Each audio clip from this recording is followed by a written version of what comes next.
All right, good morning, everyone. The FBI is now analyzing that new audio recording that was first obtained by CNN, allegedly from the moment that police shot and killed Michael Brown. On the video chat, behind the video chat, you hear what sounds like gunshots, a pause, then more gunshots. Now remember, this was apparently recorded inadvertently, so if you can, try to disregard the man talking and listen behind that.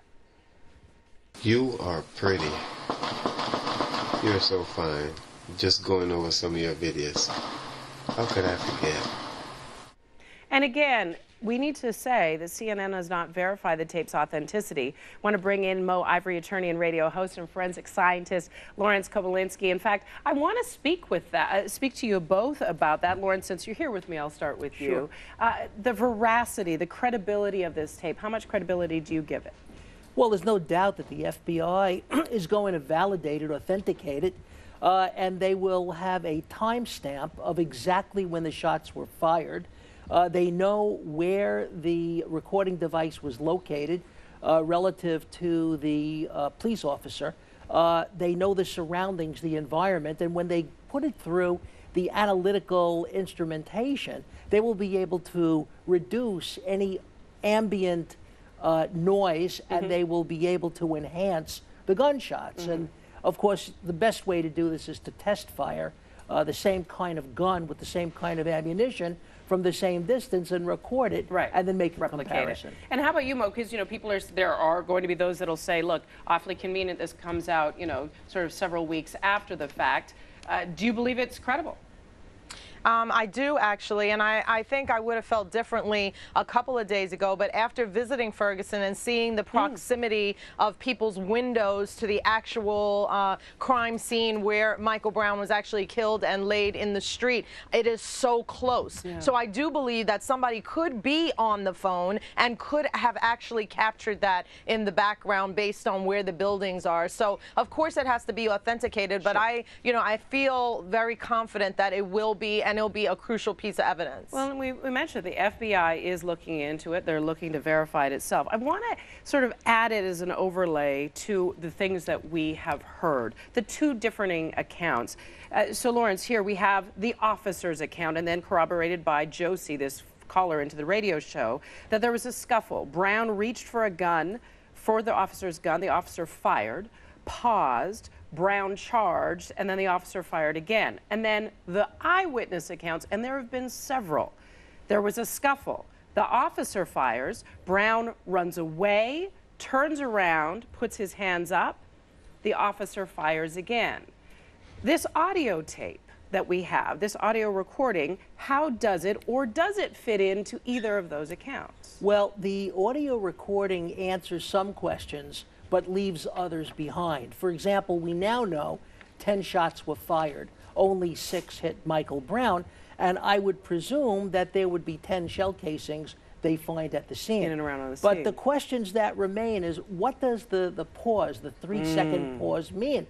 How do you interpret that? Could it be interpreted in favor of the story that the police officer is telling, or is it interpreted better by what eyewitnesses have said? I mean, eyewitnesses are notoriously not reliable. And so the evidence has to back it up. In this case, the pause can be explained by different stories. So unfortunately, I'm not convinced that this pause will be a significant factor. I think it's important to note that there was a pause, but I don't know that it'll cut either way. Is there more information that could come to light that could explain the pause? Because, Lawrence brings up a good question, Mo. You could put the pause to either scenario.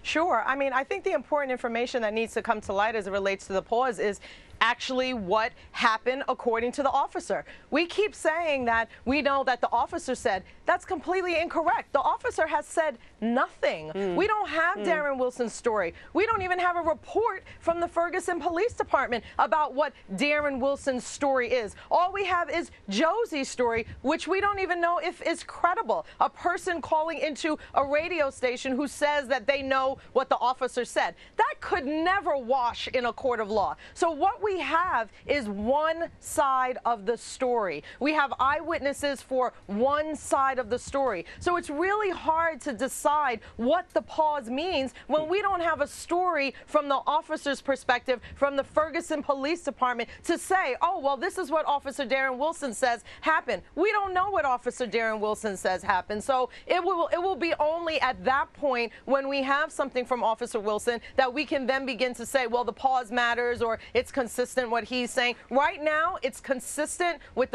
what all of the witnesses on Michael Brown's side have said, which is that he put his hands up, there was a pause, and that Officer Wilson continued to fire. But so again, right now, we know that the witnesses aren't always 100% reliable. But true. Mo brings up a good point. Is, you know, we, the media and the public, want to sort of try this and investigate this court in our own sort of layman's way. Right. But the feds have to look at it analytically. They have to get on scene, which they have been, and their investigation is going to net much different results than what we're sort of throwing around and speculating on. So there are facts that we have yet to see. There's no doubt about it, Michaela. It's early in the scientific investigation. For example, was the gunshot in the vehicle, which is what we keep hearing about. Gunshot residue analysis in the passenger compartment will tell us the answer to that question. Sure. Sure, and again, so will Officer Wilson. He could come out today, and tell us what happened. He is the only other witness that can come and say firsthand what happened, but and he refuses to do so. That the police are being tight-lipped. It's not unusual to say, Lawrence. No, Michaela, but it is unusual for there not to be a report. There's no report. Fair point. Fair point. There's no report yet.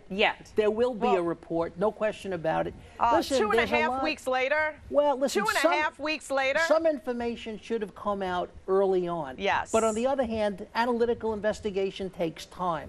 And we have to do it right. We don't get a second chance at it. So we have to be patient. And let's end on this note, is that Michael Brown Sr., Michael Brown's father, has said they didn't want that to be rushed. They want the investigation to take its due course. Mo Ivory, Lawrence, thank you so much for Kobylinski. Thank you so much for being here, lending your expertise legally and scientifically, analytically as well. John, we'll send it over to you.